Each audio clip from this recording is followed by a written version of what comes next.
28번입니다.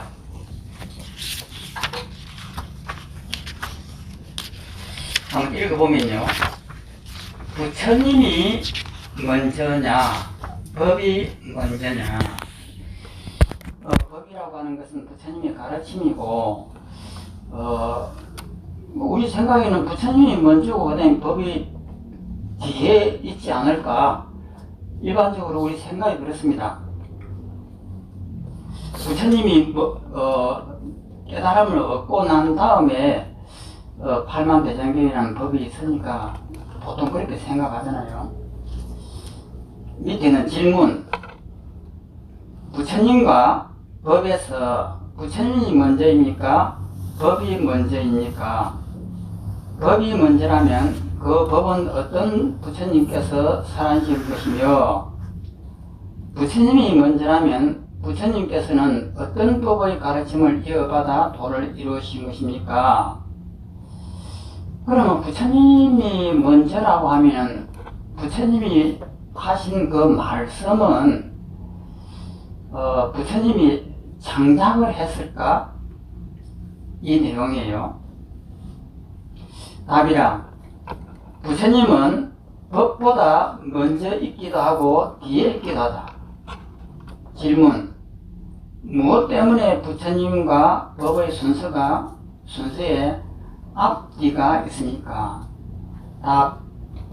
번뇌가 다 없어진 고요한 법에 근거하면 법이 먼저이고 부처님이 다음이지만, 부처님이 설하신 문자인 법에 의지하면 부처님이 먼저이고 법이 다음이다.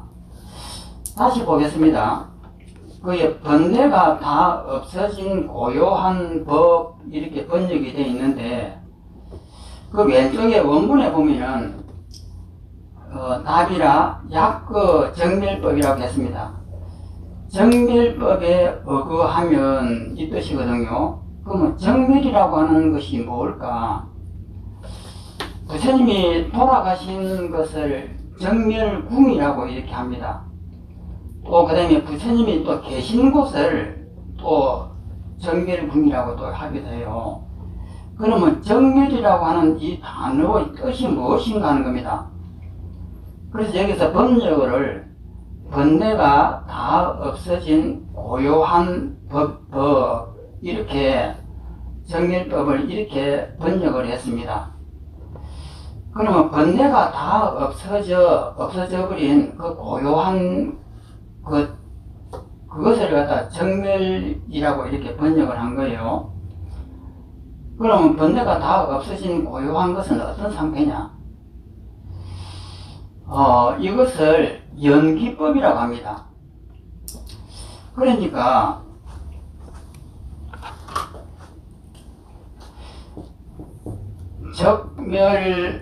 적멸법이라고 했는데, 이 적자가 고요할 적이고 모든 것을 소멸한 겁니다. 고요하다, 고요할 적, 이 소멸할 멸입니다. 고요하고 모든 것을 소멸한 그러한 법을 정멸법이라고 하는데, 그러면 이것은 어떤 것일까? 12연기예요. 12연기를 완전히 12연기라고 하는 것은 다르게 말하면 무상하다는 뜻이거든요. 그럼 무상하다라고 하는 것은 항상 되는 실체가 없다 이 말입니다. 그리고 12연기라고 하는 것은 연기에 의해 일어나기 때문에 실체적인 법이 하나도 없다. 그래서 연기라고 하고 무상이라고 이렇게 합니다. 그러면은 일체 모든 우리의 생각 속에 있는 양변, 이것을 없앤 거예요. 나다, 너다, 이것이 양변입니다. 내가 있으니까 상대적으로 이 칠판이 있는 거예요. 이 양변이 있는 것이 우리 세속적인 생각인데, 무상이라고 하는 건 그거 없애버린 것이단 말이에요. 그러면 정밀법이라고 하는 것은 연기이면서 무상한 것이고 일체가 허상이고 꿈이고 이것을 정확하게 아는 것이 정밀법이에요. 그럼 이것을 정확하게 알아는 사람을 말하는 겁니다. 그래서 여기서 번뇌가 다 없어진 고요한 법이다 이렇게 번역을 한 것이 우리가 알고 있는 일체 모든 것이 꿈이고幻이라고 하는 것을 정확하게 아는 것이 정밀법이에요. 그러면 정밀법에 근거하면은 법이 문제이다. 그러면 이 정밀법은 부처님이 최초로 개발하신 것일까 하는 문제예요. 개발한 것이 아니죠. 이것은 이 우주에 있는 원리예요, 원리. 그러니까 이 책상이 있고 이것은 사각형이고 이런 것은 우리가 인위적으로 만든 겁니다. 그런데 이 책상은 사각형도 아니고 이것은 책상도 아니에요.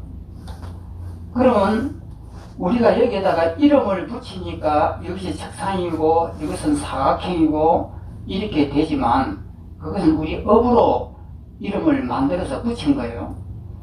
그러면 이 책상은 무엇일까? 아무도 모르죠. 이 책상이 어떤 것인지 알 수 있는 사람은 이 세상에 아무도 없습니다. 그런데 우리는 이것을 책상이라고 그러고 사각형이라고 우리 마음대로 이렇게 말을 해요. 이것이 잘못됐다라고 하는 것이 정밀법입니다. 이런 모든 견해를 다 없애버리는 것이 정밀법이고 없애버린 그 상태가 이 책상의 모습이에요. 그러면 이 책상의 원래의 모습은 있다고도 볼 수 없고 없다고도 볼 수 없고 우리가 어떤 판단을 하든지 다 틀려요. 그러면 이것이 틀리다라고 하는 그것은 부처님이 개발한 것이 아니고 원래부터 있는 것이에요. 그래서 원래부터 있는 그것은 원래부터 있기 때문에 부처님이 개발한 것이 아니다 이 말이에요. 이런 입장에서 보면 법이 먼저다는 거예요.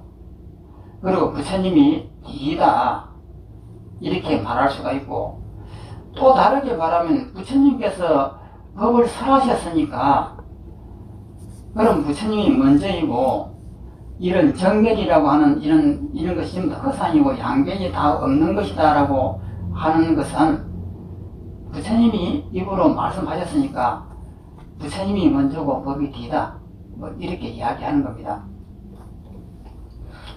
그래서 그러면 우리는 이 책상이 어떻게 생겼을까? 아무도 모르죠. 이것을 보면은 이것이 책상이다라고 사각형이다라고 보면은 그것은 우리의 업이에요. 그러면 오늘 아침에 숙제도 냈는데 그러면 이것이 사각형이 아니라고 하면은 어떻게 말해야 될까? 우리는 이것을 사각형이라고 하면서 살아요. 그런데 이것은 사각형이 아니다 말이에요. 그러니까 사각형이 아니라고 하는 사실을 알면서 이것을 사각형이라고 부르면서 우리는 살아야 되는 거예요. 그것이 진리입니다. 그러면 섭섭함이 나오고 아쉬움이 생기고 하는 것이 우리 인생인데 그러면 아쉬움과 섭섭함이 우리 일상생활 속에서 하루 종일 있잖아요. 그러면은 원래 아쉽다, 섭섭하다라고 하는 것은 우리가 만든 거예요. 그 원리는 아쉬운 것도 아니고 섭섭한 것도 아니다 말이에요. 그러면 우리가 공부를 했으니까 남이 나를 바보라고 이렇게 말을 하면은 섭섭하죠. 왜 나를 저렇게 바보라고 바보 취급을 할까 하는데, 그것은 섭섭하다고 하는 것은 어쩔 수 없는 우리의 삶이에요. 그런데 공부한 사람들은 이것이 섭섭한 것이 아니라고 하는 걸 알아요. 그것을 알고 내 마음에서 아이고 또 섭섭함이 일어나네 이렇게 알아채리는 겁니다. 이것이 가짜라고 하고 아무 공하다라고 하는 것을 알면서도 우리는 이것을 업으로 쓰고 살아요. 그러니까 섭섭함이 안 일어날 수가 없습니다. 내가 그러니까 옛날에 중국의 서장에 보면은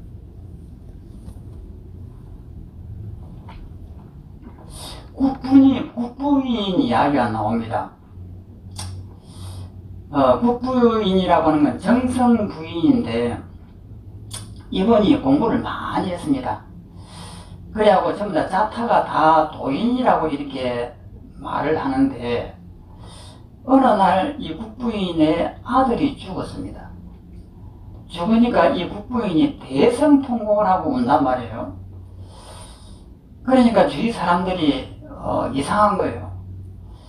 저 국부인은 도를 다 통해가지고 슬픔도 기쁨도 일체를 모두 다 초월했다고 생각을 했는데 그것이 아니에요. 국부인이 그냥 자기 아들이 죽었다고 대성통곡을 하면서 운단 말이에요. 그래서 궁금해서 물어봤습니다. 국부인, 당신은 자타가 공인하는 다 도인인데 도인이라고 하면은 이 슬픔과 기쁨을 초월해야 하고 자유로운 것이 도인 아니니까 하고 이렇게 물었습니다. 그러니까 국부인이 하는 말씀이 뭐냐면은 그러면 내 아들이 죽었는데 내가 안 울으나 말이냐 이런 말씀을 했어요. 그러니까 내 아들이라고 하는 이것이 우리 업의 세상에는 분명한 거예요. 그러니까 그것이 있는 거예요.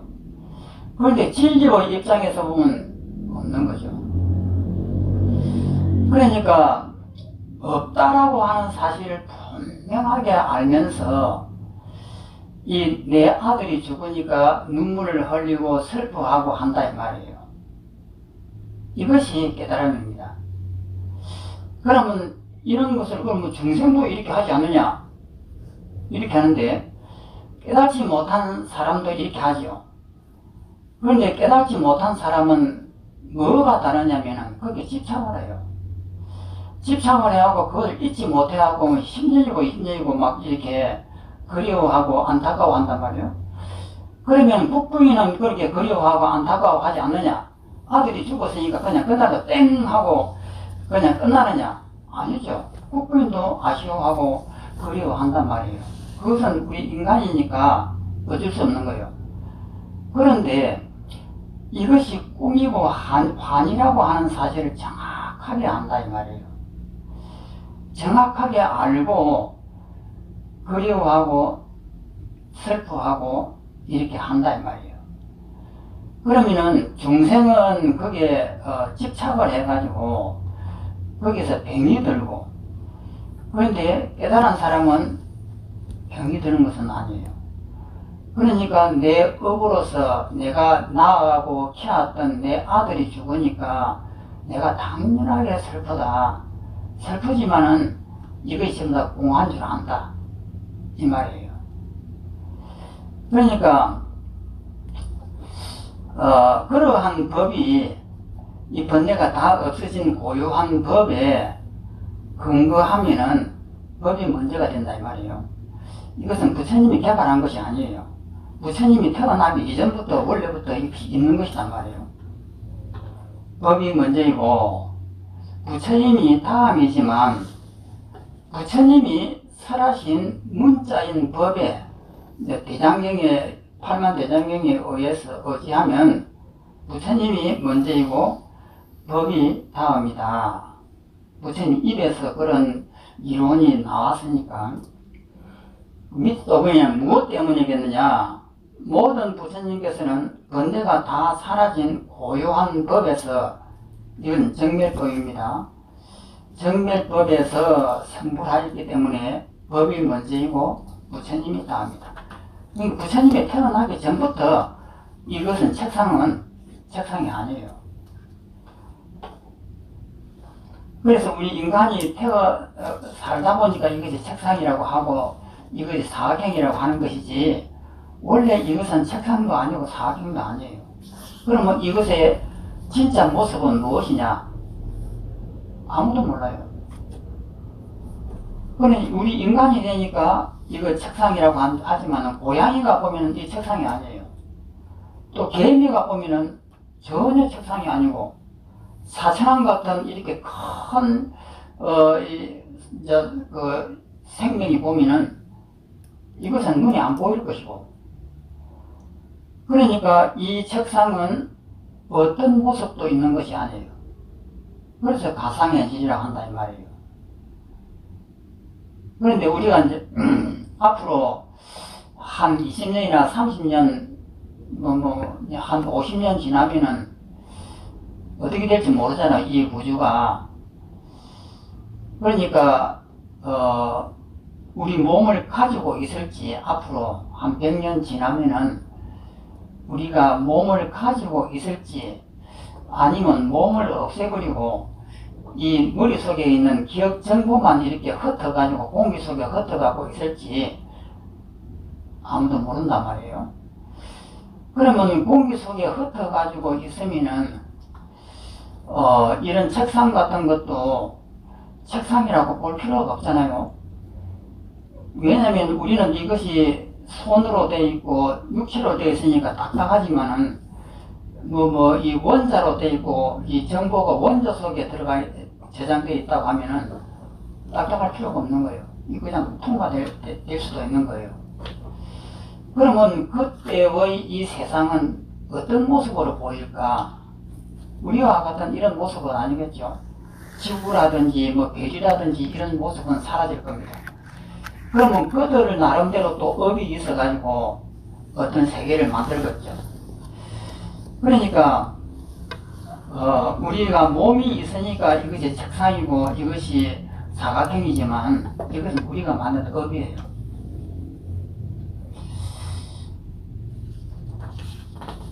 내가 다 사라진 법에서 성불하였기 때문에 법이 먼저고 부처님이 뒤다, 이렇게 넘어갑니다. 그러므로 경에서 모든 부처님께서 스승으로 삼았던 것은 법이니라 라고 한 것이다. 또 그 밑에 부처님께서 도를 이루시고 나서야 널리 84,000 법문이라는 많은 가르침을 베풀어 중생들을 일끌고 가르치니, 중생은 부처님의 법에서 나온 가르침을 이어받고 실천해야 성불할 수 있기 때문에 이것에 근거하면 부처님이 먼저이고 법은 다음이다. 그래서 여기서 제일 중요한 것은 이 법이라고 하는 것이 부처님이 태어나기 이전에 이 근본 이치가 있었다 이 말이에요. 그래서 이 근본 이치를 부처님이 그것을 있는 것을 보고 설명을 한 것이 개장명이에요. 그러니까 법이 먼저라고 볼 수도 있고, 이것을 설명한 입장에서 보면 부처님이 먼저라고 볼 수도 있다. 우리가 일상적인 방법으로는. 또 넘어갑니다.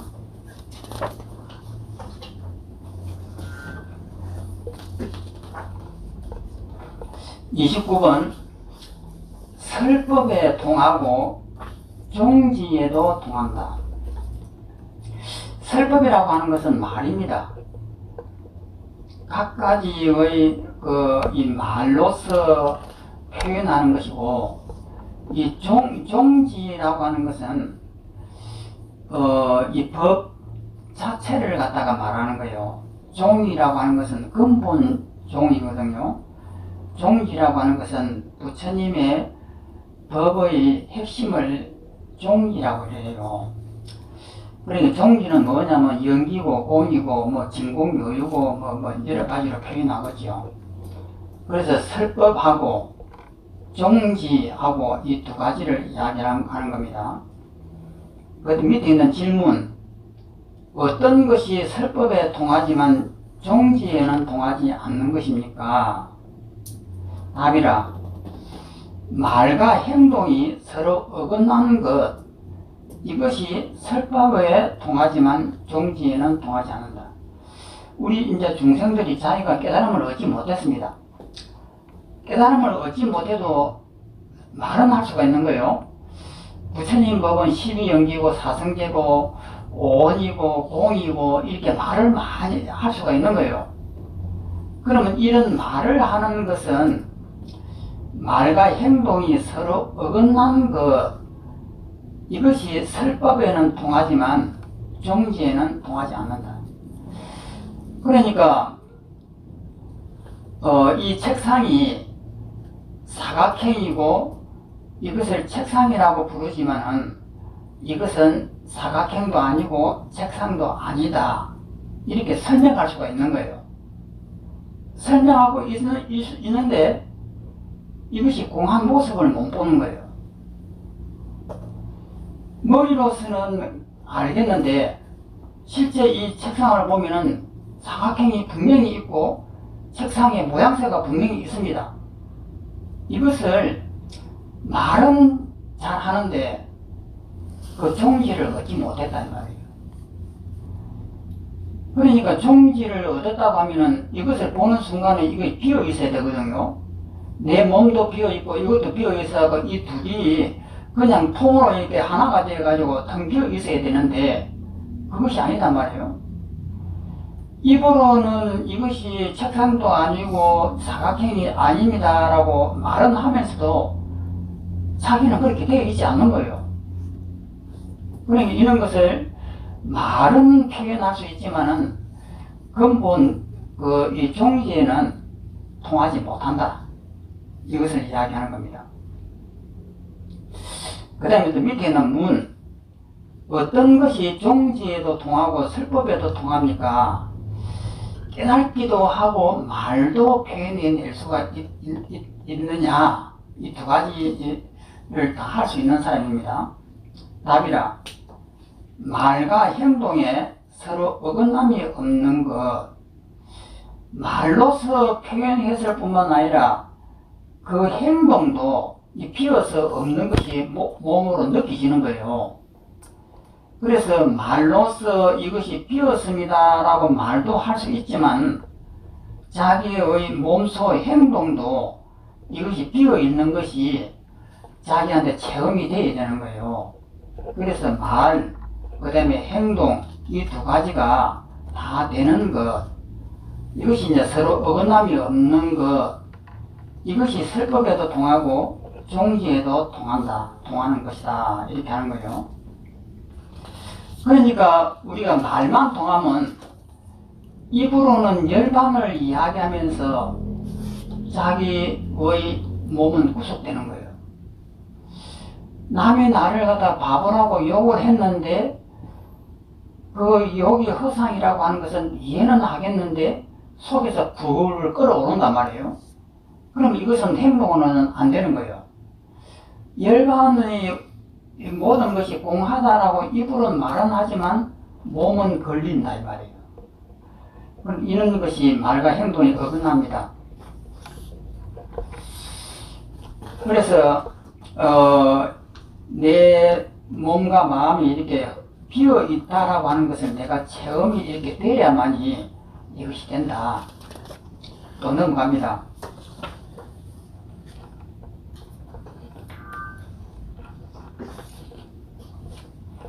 30번, 말은 잘하지만 실천이 따르지 못하는, 그러니까 말하고 행동이 일치하지 못하는 거예요. 그 다음에 문, 열반경에서 말한 도달하되 도달하지 못한 법과 도달하지 않되 도달한 법은 어떤 것입니까? 이렇게 물었습니다.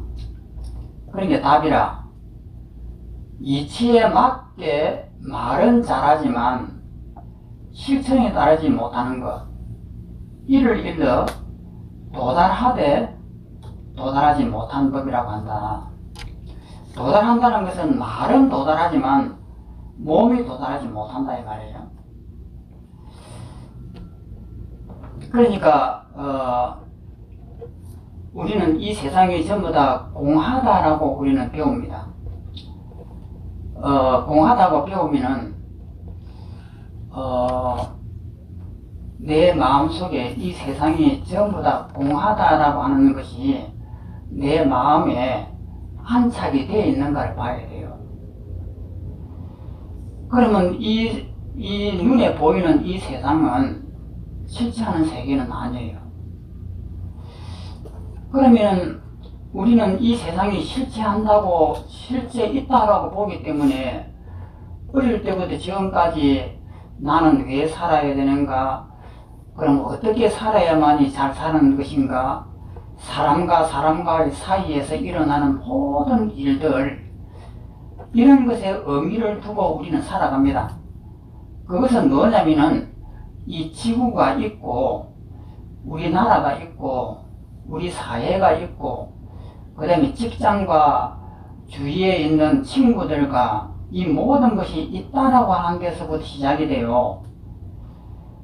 그러면은 이 세상이 지구도 없고 이 우주도 없고 나도 없고 이 사회도 없고 그것을 감당할 수 있느냐는 거예요. 그러면 있는 것이 있는 것을 가지고 우리는 여기에서 어떻게 하면 잘 살까, 어떻게 하면 보람되게 살까 하는 모든 초점이 거기에 맡겨져 거기 있는데 실제 이 세상은 가상현실이다 이 말이에요. 그러면 그것을 내가 받아들일 수 있느냐는 거예요. 그럼 이것을 받아들일 수 있으면은 죽음도 나한테 없는 거예요.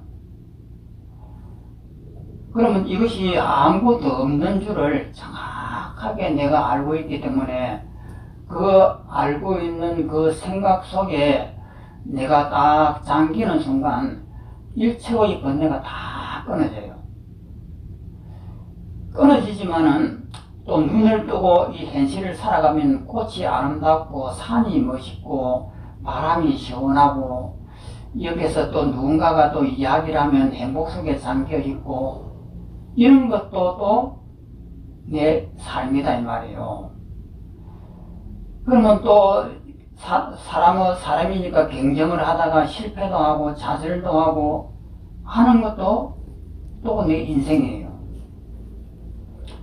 그러면은 이 세계가 공하다라고 하는 이것이 확연하게 내한테 와야 되는 거예요. 그러면서 우리의 업에 의해서 경쟁도 하고 잘 살기도 하고 아름다운 집도 가지고 멋있는 삶도 살면서 이것을 내가 용납을 해야 된단 말이에요.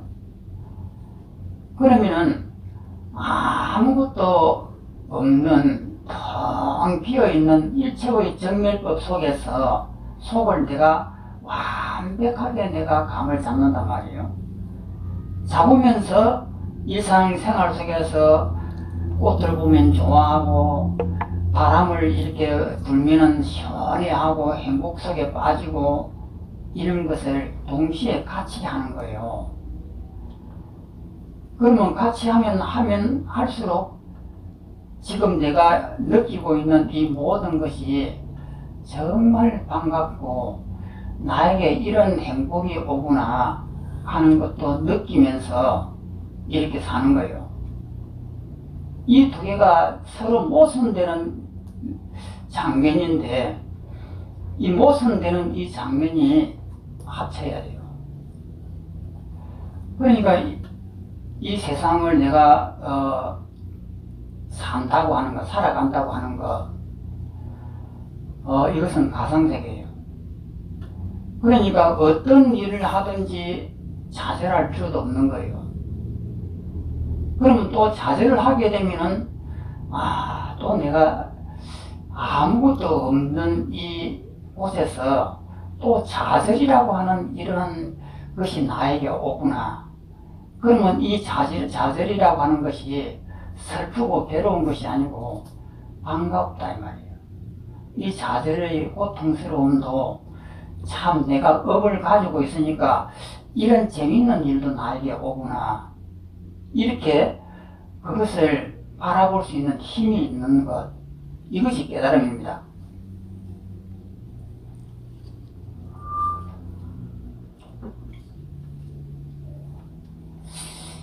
그러니까 답이라 예치에 맞게 말은 잘하지만 실천이 따르지 못한 것, 이를 일러 도달하지만, 말은 도달하지만 행동이 도달하지 못하는 법이라고 한다. 그 밑에 실천은 잘하지만 말로 그 이치를 설명하지 못하는 것. 자기가 이 비어있는 이 공한 이 세계에 대해서 잘 느끼고 있지만 이것을 말로 표현하니까 못하는 사람, 그것을 이야기하는 거예요. 그 이치를 설명하지 못하는 것, 이를 일러 도달하지 않되 도달한 법이라고 한다. 도달하지 않는 것은 말로서 표현하지 못하는 것이고, 그 다음에 도달했다라고 하는 것은 내 행위, 행동이 그것을 정확하게 안다 이 말이에요. 그 다음 밑에 이제 세 번째 보면 말과 행동이 모두 이치에 도달한 것, 이를 일러서 말과 행동이 도달한 법이라고 한다. 그러니까 이 세 번째 이것이 우리가 반드시 이제 가져야 될 일인데, 제일 중요한 것은 비어 있다라고 하는 것.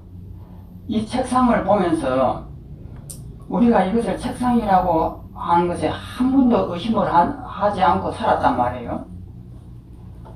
그런데 이 책상이 원래 책상이 아니에요. 그렇지만은 우리 업에 의해서 이것을 책상이라고 하면서 사용한다, 이런 말이에요. 그러니까 어떻게 보면은 아는 사람 입장에서 보면 너무나 쉬운 일인데, 모르는 사람 입장에서 보면 죽었다 깨나도 모르는 일이에요. 그러면은 내 스스로는 죽음이 무섭지 않느냐 매일 물어봐야 돼요. 그러면 나라고 하는 것은 뭘까? 지금 살아있다라고 하는 것이 뭘까? 살아있다라고 하는 것이 이것이 환이단 말이에요. 그러면 환이라고 하면 내가 죽음을 두려워하지 않는가 물어봐야 돼요. 그러면 죽음이라고 하는 것은 연기예요. 우리가 후천적으로 만들어내놓은 하나의 가짜다 이 말이에요. 그런데 어릴 때부터 가짜라고 한 번도 생각해 본 적이 없습니다. 진짜라고 이렇게 업이 그러니까 살아왔기 때문에 이것이 가짜라고 하면 못 알아듣는단 말이에요. 그런데 이제 공부를 해가지고 이 세상이 실체가 없다. 저 하늘에 있는 저 별과 태양이 진짜가 아니다. 내 업이 만들어내놓은 내 업이다. 그리고 이 우주라고 하는 것은 있는 것도 아니다. 그리고 내가 살아가면서 행복이다, 내가 좋아하는 이 세상에 대한 가치관들, 성공을 한다, 혹은 보람된 일을 한다, 이런 것들도 전부 다 가짜다 이 말이에요. 이것을 완전하게 다 내가 알아야 돼요. 체험이 되고 완벽하게 알아가지고 정말 나는 죽음이 없다. 그리고 이 세상의 가치관들, 행복스럽다, 보람되다 하는 이런 것들도 전부 다 허상인 걸 다 알았다. 모든 것이 완벽하게 텅 비어가지고 어떤 미련도 남지 않는다라고 하는 것을 체험이 있어야 돼요. 그런 완벽한 체험을 하면 할수록 우리가 이 세상을 살아가면서 아름다운 꽃을 보면 너무나 새롭고, 또 행복스러운 것을 보면 남이 나한테 고맙다고 말을 해주면 그것이 행복스럽고, 이 두 가지 일을 아무것도 없는 그 진공의 그 이치도 알고, 또 현실 속에서 이런 행복하고 불행하고 하는 것을 보면서도 그것을 이런 것이 나에게 있다고 하는 것이 너무나 반갑다 이 말이에요. 불행까지도 반갑다 이 말이에요. 행복만 반가운 것이 아니고 불행이 오더라도 이것이 나에게 이렇게 그 멋있는 일이 나한테 일어날 줄이야 이렇게 받아들일 수 있는 힘이 있느냐는 거예요. 우리는 이 불행을 개척하고 싶고 이것을 던져버리고 싶은데 이 불행까지도 얼마나 나에게 좋은 경험이냐. 살아있는 이런 냄새가 이렇게 풍기는 이 불행, 이것도 얼마나 좋은 일이냐. 이렇게 볼 수 있는 힘이 있어야 되는 거예요. 그러면은 공이라고 하는 이것이 철저하게 되어야 됩니다. 철저하게 되었을 때 이 불행까지도 좋게 볼 수 있는 힘이 생긴다 이 말이에요. 그렇게 살았을 때를 우리는 해탈이라고 이렇게 이름을 해요. 그것이 해탈인데,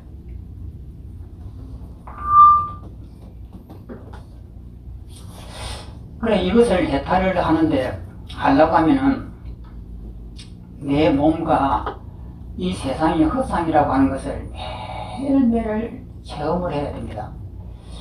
내 몸이라고 하는 이것이 원래가 있는 것이 아니다. 4대 오온으로 됐다. 12연기로 됐다. 이것을 철저하게 분석을 하고 이걸 해체를 하는 작업을 해야 됩니다.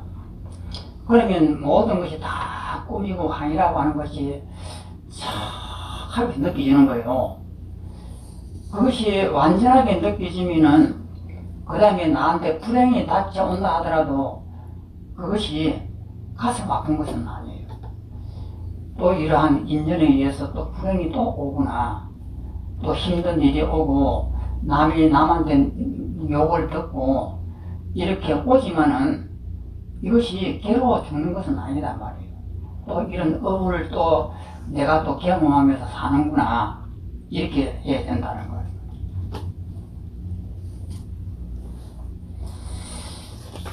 그 다음에 또 넘어갑니다.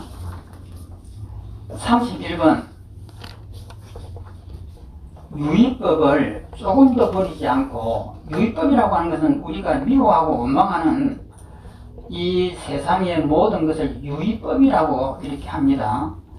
유의와 반대가 무자를 써가고 무의가 있죠. 질문. 부처님의 법은 유의법을 조금 더 버리지 않고 또 무의법에 머물지도 않는다고 하는데 이 말이 무엇입니까?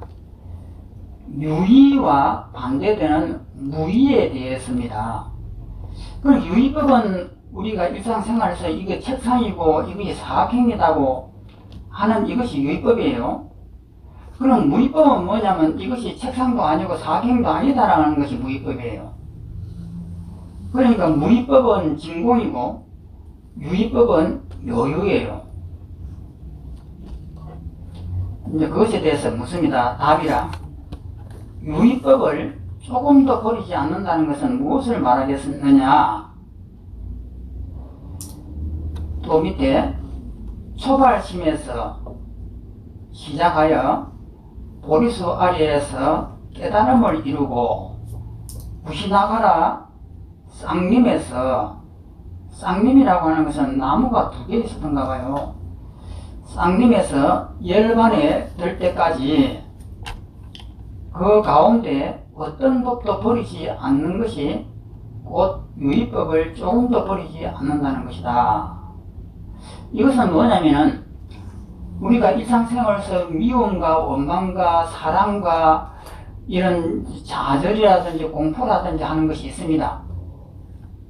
이런 것을 버리고 어떤 다른 것을 찾으면 안 되는 거예요. 그러니까 우리가 이때 지금 살고 있는 이 괴로운 이 세상 이대로가 바로 진리다 이 말이거든요. 그 밑을 보면은 무의법에 머물지도 않는다는 것은 무엇을 말하겠느냐. 밑에는 보면 설명을 무념을 닦더라도 이 무념이 뭐냐는 거예요.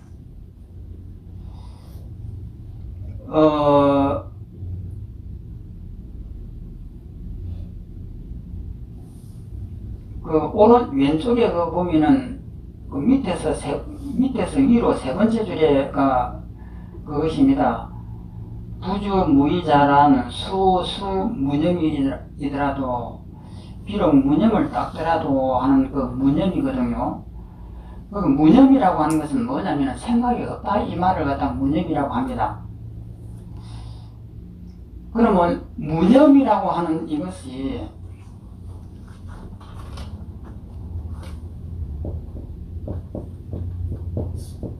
이 무자가 없을 무자입니다. 이 염자는 생각 염자인데 없을 무 이것은 생각 염. 그러면 생각이 없다라고 하는 뜻이에요. 그러면 생각이 없다라는 맛이 뭐냐? 양변으로 생각하는 것. 나가 있고 이 칠판이 있고 위가 있고 밑에가 있고 이것이 양변인데 이런 양변으로 하는 것은 전부 다 가짜입니다. 그러니까 이 가짜가 없는 것이 무념이에요. 그러니까 무념은 무소주예요. 주자는 머물 주자입니다. 머무는 바가 없다. 이 소자는 이 출장소할 때 그 소자고 장소할 때 소자인데 이것을 우리가 옛날부터 뭐 바라고 이렇게 바소자라고 이렇게 번역을 합니다. 머무는 바가 없다. 그럼 머무는 바가 없다라고 하는 것은 뭐냐면은 이 양변으로 나누지 않는다 이 말이에요. 집착하는 바가 없다. 양변으로 나눴을 때 너와 나, 크다, 작다 이렇게 전부 다 양변으로 나누잖아요. 양변으로 나누지 않는 것을 무념이라고 이렇게 합니다.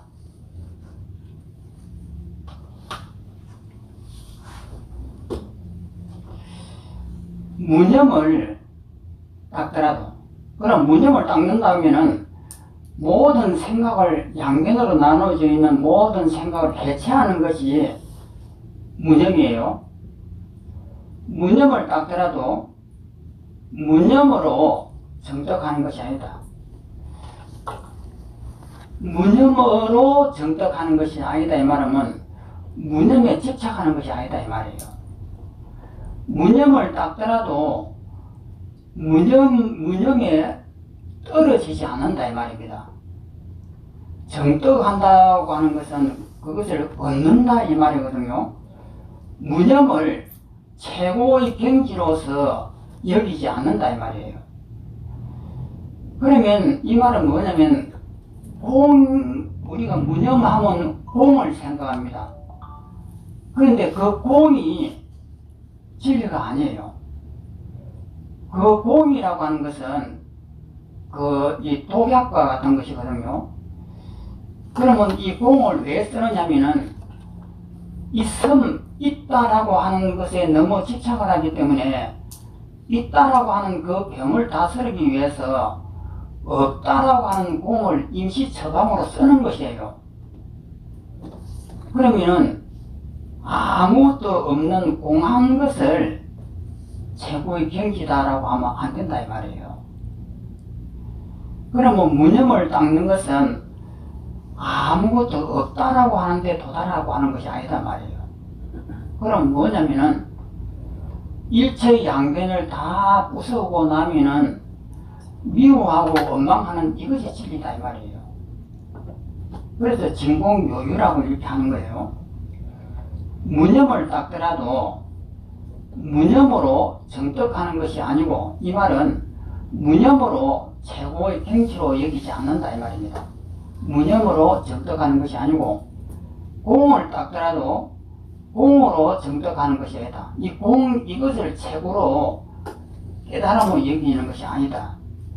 그 다음에 깨달음, 열반, 무상, 무작을 닦더라도 이것들로 정떡하는 것이 아니다. 이것들로 최고의 경지라고 여기는 것이 아니다. 아닌 것이 곧 무위법에도 머물지 않는다. 무위법에 머물지도 않는다. 일체가 다 정멸한 그 무위에도 머물지 않는다 이 말이에요. 그러면 뭐냐면은 우리는 무위에 머무는 것이 최고라고 이렇게 생각할 만도 한데, 무위라고 하는 이것은 색적 시공이에요. 공이면서 색인 거예요. 그러니까 진리라고 하는 것은 아무것도 없는 모든 것을 다 쓸어버리는 것을 진리가 아니에요. 그러면 진리라고 하는 것은 모든 것을 다 쓸어버리고 난 다음에 다시 이 세상을 사는 것이 진리예요. 이 세상에 묶이지 않고 사는 것, 이것이 진리입니다. 그러려고 하면은 내가 알고 있는 모든 사고방식을 다 부숴야 돼요. 이것이 책상이라고 하는 사고방식도 깨고 내 몸이 있다라고 하는 사고방식도 깨야 됩니다. 내가 알고 있는 양변으로 나누어지는 모든 사고를 다 깨야 돼요. 다 깨고 난 다음에 다시 살아나서 보는 거예요. 보면은 결국은 우리는 이 세상에 삽니다. 미워하고 원망하고 사랑하고 하는 이 세상이 우리의 전부예요. 이것 외에는 우리는 세상이 없습니다. 비어있는 세상이다 뭐다 하는 세상은 그 전부 다 가짜예요.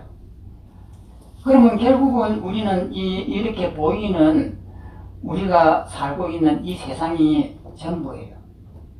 그런데 이 세상을 너무 잘못 보고 있으니까 괴로움을 가지는 거예요.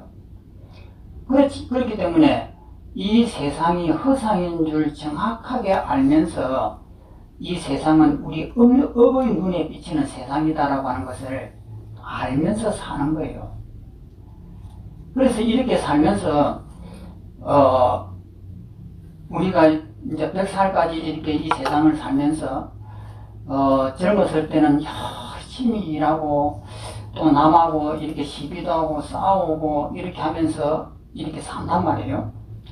사는 이 자체가 행복이 되어야 돼요. 그런데 이것이 행복이 안 되는 경우가 너무나 많아요. 집착을 하니까. 그렇기 때문에 이 세상이 가상현실이라고 하는 사실을 완전히 알고 난 다음에 이 가상현실을 아름답게 볼 수 있는 눈을 가지는 거예요. 죽음이 오더라도 죽음을 두려워하지 않는 거예요. 왜냐하면 가짜인 줄 아니까. 그 다음에 불행이 오고 좌절이 온다 하더라도 이것이 가짜라고 하는 것을 완전히 내가 아는 거예요. 지금 이 자리에서 내가 죽는다고 하더라도 조금도 안타까움이라든지 미련이 안 남아있단 말이에요. 이러한 가벼운 이 마음으로 살면서 앞에 있는 요즘에 장미가 많이 피어 있는 것을 장미를 보면서 장미를 아름답게 이렇게 보고, 요즘에 봄날이 돼가지고 새싹들이 많이 풀하고 여름이 되려고 하는 이 아름다운 경치를 구경한다 이 말이에요. 구경하면서도 그것에 조금 더 내가 집착은 안 해요. 죽은 자의 그 마음이 완전하기 때문에 더 아름다운 거예요. 그래서 이것이 진공묘유인데 이 이치를 지금 이야기하는 겁니다. 그래서 무위법이라고 하는 어떤 아무것도 없는 정밀한 법이 있을 것이다 라고 착각을 하면 안 됩니다. 오탁악세 이대로가 진리예요. 또 넘어갑니다.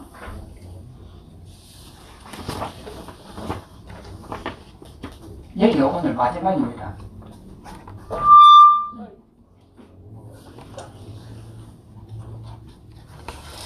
32번. 지옥이 있는가 없는가? 질문. 지옥이 있습니까 없습니까? 지옥이 뭐냐면은 호랑이한테 쫓길 때가 지옥이잖아요. 그리고 죽음이 바로 앞에 온다니 하면 그것이 지옥이죠. 지옥이 있습니까 없습니까? 답이라. 있기도 하고 없기도 하느니라. 질문. 어떻게 있기도 하고 없기도 합니까? 답. 마음 따라 온갖 나쁜 짓을 하는 것이 지옥이 있는 것이요. 마음을 따라서 온갖 나쁜 짓을 하는 것이 아니고 양변으로 이렇게 나누는 것이 지옥이에요. 죽음이 있고 삶이 있고 너가 있고 내가 있고 하는 이것이 이 양변이란 말이에요. 그것이 지옥이 있는 것이요. 마음에 헛된 생각이 없다면 자성이 공임으로 지옥이 없느니라. 그러니까 마음에 헛된 생각이라고 하는 것은 양변으로 나누어져 있는 이것이 헛된 생각이에요. 헛된 생각이 없다면 자성이 공이다. 이러면 이것이 우리 본성이 공이다 하는 것이 아니에요. 일체 모든 것이 허상이다 라고 하는 것을 자성이 공하다고 하는 거예요. 일체 모든 것이 공함으로 지옥이 없느니라. 지옥은 이제 제일 큰 것이 죽음인데, 죽음이 눈앞에 왔을 때에 이 죽음에서 도망가려고 하는 것이 지옥이에요.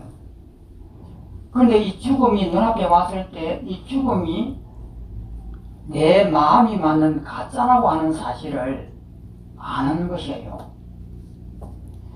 그러니까 우리 몸이 있으니까 이 몸이 죽으면은 못 움직인다라고 하지만은 언젠가는 앞으로 한 100년이나 이상이 지나면 우리 몸이 필요 없는 때가 있을 겁니다. 이 팔다리를 가질 필요가 없잖아요. 그러면은 우리의 정보만 필요한데, 그러면 이 정보라고 하는 이 가상적인 업을 가지고 있는 이 정보만 가지고 있게 되면은 내 몸이 없을 때에는 죽음이라고 하는 이것이 필요가 없는 거죠.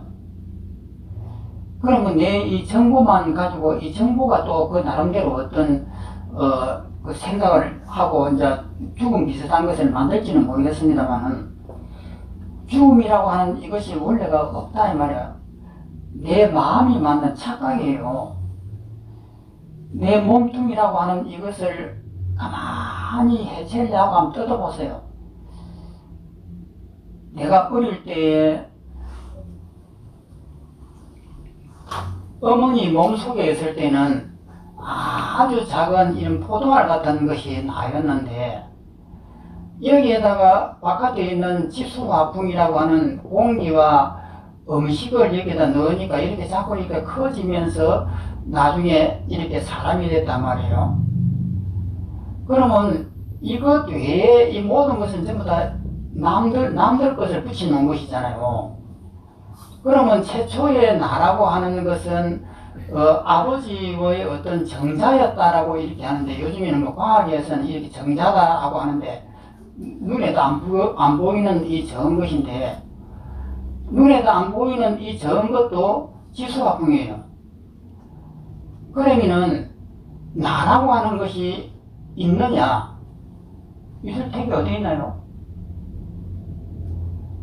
나라고 하는 것이 없는 거죠. 그러면 이 우주는 있는 것일까? 그러면 최초의 이 미립자가 빵 터져가지고 이렇게 우주가 이렇게 팽창한대요. 그러면 이 미립자는 어디서 왔을까? 그러면 결국은 이 미립자가 있다라고 하면 하나님을 인정하게 되는 거예요. 신이 있었다. 신이 이 미립자를 만들었다. 결국은 이렇게 돼요. 그러면 이 미립자까지도 있는 것이 아니다 말이에요. 그러면 이 터져갖고 이 우주가 되는 이 자체가 불교에서는 우리의 업으로 만드는 세상이라고 본 거예요. 그러면 이 우주의 시초는 있느냐? 이 문제를 가지고 힌두교하고 엄청 다툽니다. 그러면 원래 이 우주의 시초는 아트만이다. 뭔지 모르지만은 이 우주를 만드는 근본 원리를 갖다가 아트만이라고 본 거예요. 그리고 이 아트만에 의하고 이 우주라고 하는 이 전체를 브라만이라고 본 겁니다. 그래서 이 힌두교는 이 우주의 원리에 브라만이라고 하는 이 아트만이 있다. 그것이 있어서 이 우주가 만들어진다. 이렇게 보는 것이 힌두교고, 서가모니는 이것을 정면으로 반박을 합니다. 그러면 아트만이라고 하는 우주를 만들게 하는 그 하나님이 있다라고 하면은 그 하나님은 어디에서 왔느냐? 이렇게 묻는 거예요. 그러면 그 하나님이 있다라고 하면 그 하나님을 만든 그 위에 하나님은, 또 그 위에 하나님은, 그럼 끝에 가서는 누구냐? 이것 전부 다 헛된 이야기다. 그래서 이런 것들은 우리의 업이 만들어내는 가상적인 것이다라고 이 힌두교의 이 원리를 비판을 합니다.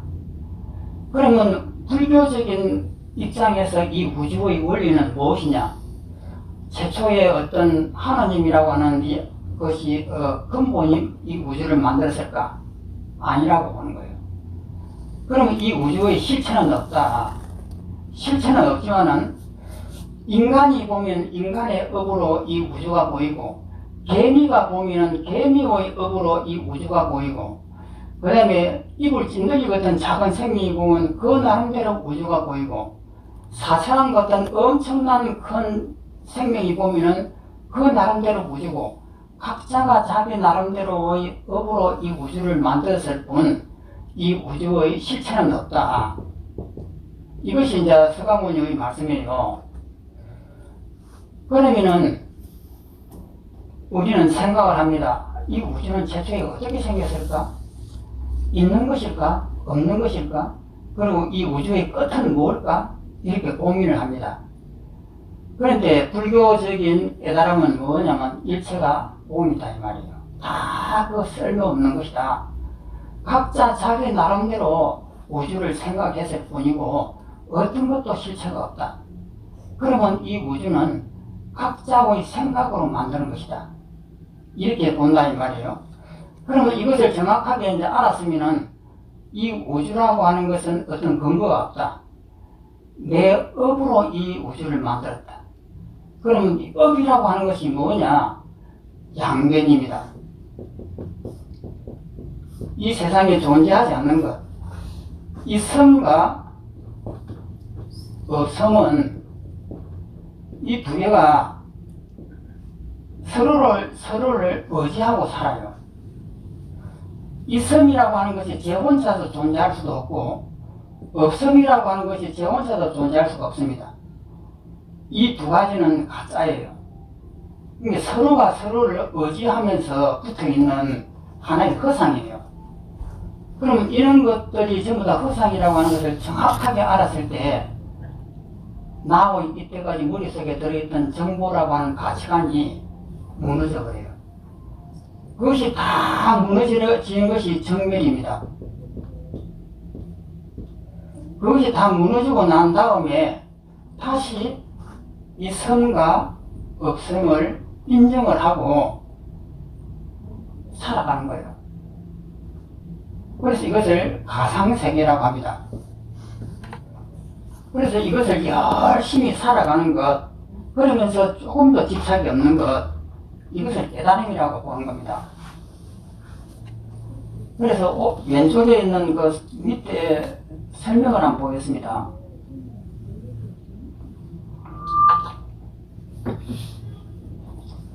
그 왼쪽에 142페이지에 밑에 보면은 작은 글씨로 되어 있는 것이 있습니다. 1번, 이 세상에 머무시는 모든 부처님, 분명하게 그분들을 알고자 하면 온갖 법의 참 성품을 보아야 한다. 모두가 다 이 마음이 만들었음을, 이것이 일체유심조라고 하는 아주 유명한 그 구절입니다. 이 세상은 모두 내 마음이 만들었다라고 하는 환경의 핵심 사상을 여기서 설명을 하고 있는 거예요. 그 밑에 보면 하음경에 나오는 이 글은 야마천궁품에서 보살들이 구름처럼 모였을 때 각림보살이 읊은 개송이다. 그 뜻은 지옥도 마음이 만들었음을 밝혀 마음이 만들어낸 부처님이나 지옥이 본래 공임을 알게 하려는 것이다. 이 마음을 알면 곧바로 지옥의 고통에서 벗어날 뿐만 아니라 지옥 자체도 사라지는 것이다. 참다운 공으로서 하나의 진리로 들어가므로 이 자리에서 부처님도 없고 중생도 없다. 하음경에서 일체유심조라고 이렇게 했습니다. 일체가 다 내 마음이 만들었다 이 말이에요. 이것을 우리가 정확하게 알면은 부처님이에요. 그러니까 나의 이 삶이 가짜다 이 말이에요. 내 마음이 업이 만든 가짜다. 이것을 정확하게 알면은 끝나는 거예요. 그러면 우리가 평소시에 가만히 앉아가지고 생각을 해봅니다. 나는 무엇일까? 이렇게 생각해 보는 거예요. 내가 지금 열심히 살고 있고 뭔가를 갖다가 진리를 구하려고 하고 있고 나는 무엇일까? 이게 가상적인 것이에요. 내 이 정보가 축적되어 있는 정보가 만든 가짜예요. 그럼 이것이 가짜라고 하면은 나는 지금 죽음에 연연할 수 있느냐? 연연하지 않을 수 있느냐? 그래 가만히 생각, 이 세상이 태양도 가짜요, 별도 가짜요, 산도 가짜요, 내가 알고 있는 집과 땅도 가짜요. 일체가 가짜인데 나는 무엇일까? 이것을 서가모니는 사유를 통해 가지고 그 끝을 보는 거예요.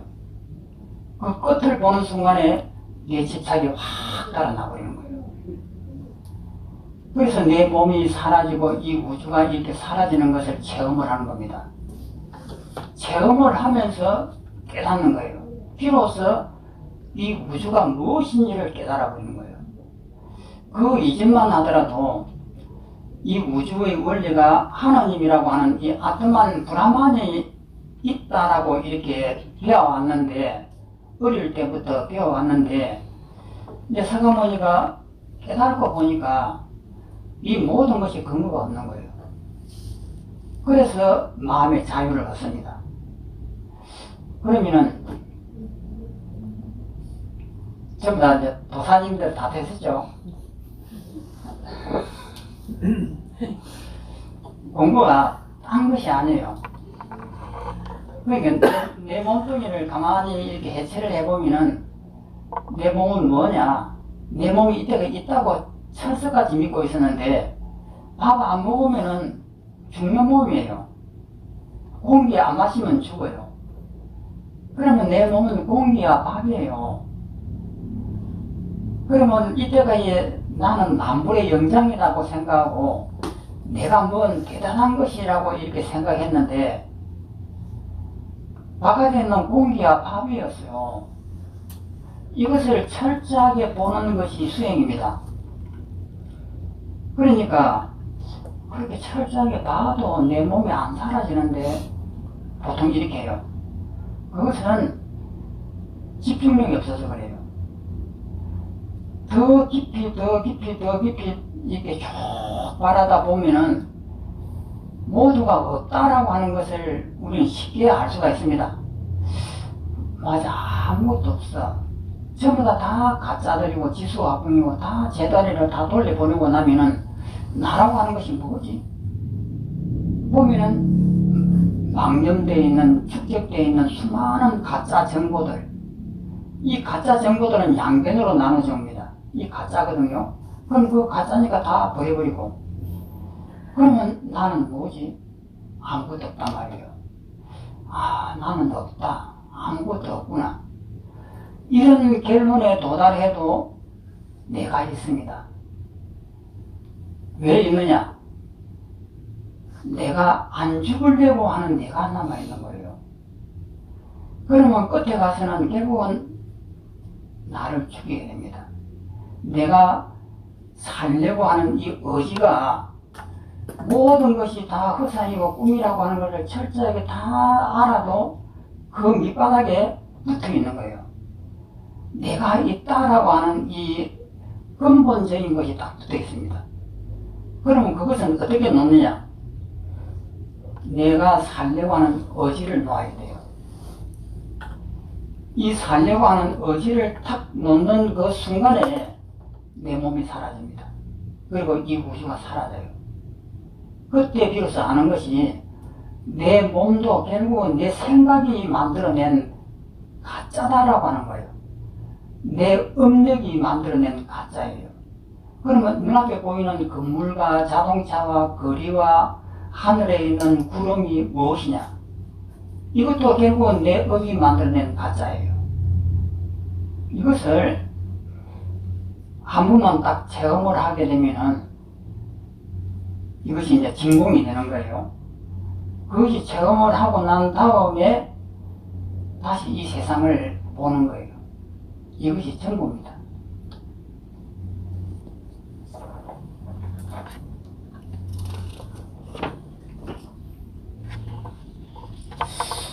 그래서 오늘 아침에 그 숙제는 아쉬움과 섭섭함이 없느냐 하는 거예요.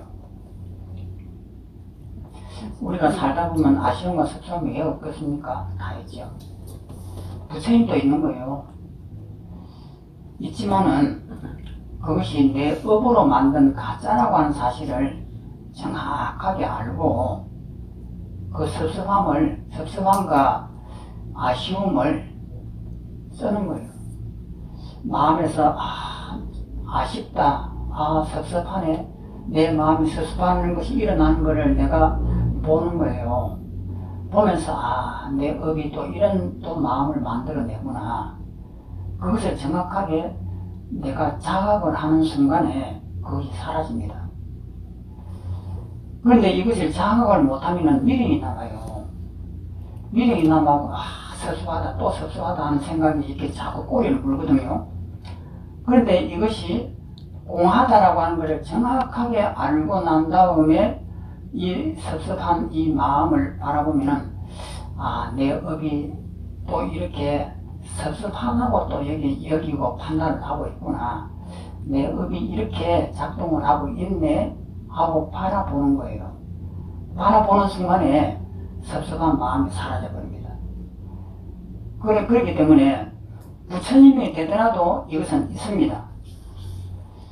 그리고 어떠한 우리가 공부를 다 한다 해도 이것은 있는 거예요.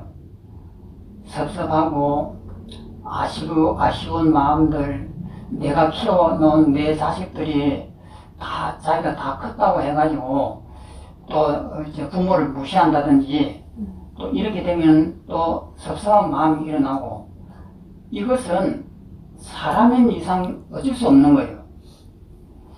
부처님도 이거 어쩔 수 없는 거예요. 그렇지만 부처님은 이것이 공하지만 또 우리의 인생살이가 이런 업을 꼭 하기 때문에 또 이렇게 아쉬움이 있네. 내가 저놈들한테 잘 해줬는데 저놈들이 그 내 공을 모르고 또 저렇게 섭섭한 말을 하네. 그러니까 내 마음이 좀 아프네. 이렇게 아는 것이에요. 알고 그것에 대해서 미련이 없다 이 말이에요. 그런데 이것을 모르는 사람은 왜 저놈들이 내가 어떻게 했는데 하고 괴롭는 거죠. 부처님도 이런 마음이 다 있습니다. 그런데 그것이 번뇌가 안 된다는 겁니다. 자, 오늘은 여기까지 하겠습니다.